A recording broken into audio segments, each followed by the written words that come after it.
सन 2025 हरिओम नागरी सहकारी पतसंस्था सटाणा श्री किशोरभाऊ भागडिया यांच्या प्रेरणेने सुरू असलेला श्री गणेश विसर्जनाचा कार्यक्रम लोहनेर येथील गिरणा नदी तीरावर संपन्न झाला।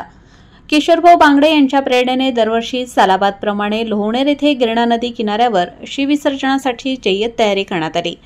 यावेळी देवळा पोलीस स्टेशनच्या वतीने देवळा पीआय श्री सार्थक नेते सर यांच्या टीमने एकूण 7 ऑफिसर, 24 कर्मचारी, 38 होमगार्ड यांच्या टीमने श्री विसर्जनासाठी बंदोबस्त ठेवण्यात आला होता।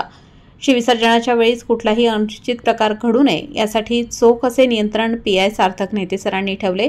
यावेळी देवळा पोलीस स्टेशनतर्फे पीआय सार्थक नेते, एपीआय नंदा पाटील, एपीआय देवरे बापू, एपीआय कुंवर सर, बाराते दादा, शिरसाट दादा, सोनवणे दादा, पोलीस शिपाई, कर्मचारी, होमगार्ड पथक, हरिओम नागरी सहकारी पतसंस्थेचे चेअरमन किशोरभाऊ भागडिया व त्यांचे सहकारी प्रसाद देशमुख, तलाठी राऊत, तात्या ग्रामपंचायत अधिकारी संदीप खेबडे, समाधान महाजन, दिगंबर बागुल, पंडित शेवाळे, डॉक्टर सुभाष आहेर, सोपान सोनवणे, राजेंद्र लाडे, महेंद्र परदेशी आदींसह ग्रामस्थ मोठ्या संख्येने उपस्थित होते। यावेळी देवळा पोलीस स्टेशनचे विशेष आभार मानावे लागेल।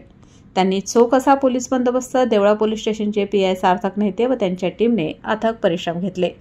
वृत्तसंकलन उपसंपादक अशोक अहिरे, लोहनेर, देवळा।